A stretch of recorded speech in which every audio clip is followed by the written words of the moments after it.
দেশের নারী ক্রিকেট এখন আলোচনার কেন্দ্রে, তবে খেলার পারফরম্যান্সে নয়, বরং দলকে ঘিরে ওঠা অভিযোগ ও বিতর্কের কারণে। জাতীয় দলের সাবেক অধিনায়ক জাহানারা আলমের যৌন হয়রানির অভিযোগ ক্রিকেট মহলে বড় ধরনের আলোড়ন তুলেছে।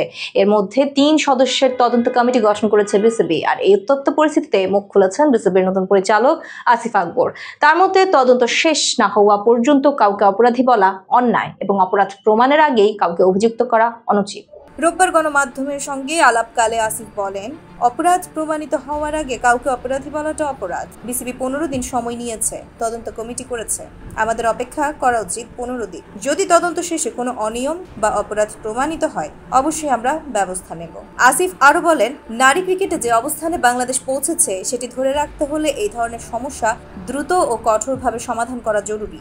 আমরা বিশ্বাস করি, নারী ক্রিকেট এখন যে উচ্চতায় আছে সেটা ধারাবাহিকতা রাখতে হলে এই সমস্যাগুলো সমাধান করতে হবে এবং খুব কঠোরভাবে সমাধান করতে হবে। বোর্ডে নতুন দায়িত্ব পাওয়া আসিফ জানালেন, তারা অতীতের বিতর্ক পেছনে ফেলে একটি পরিচ্ছন্ন প্রশাসনিক পরিবেশ গড়ে তুলতে চান। যেহেতু আমরা বোর্ডে নতুন, 1.5 মাস হয়েছে আমাদের, আমরা চেষ্টা করছি যেন কোনো রকম বিতর্ক ছাড়া কাজ করা যায়। অতীতে যা হয়েছে সেগুলো যেন আর টেনে না আনি, এটাই এখন আমাদের লক্ষ্য।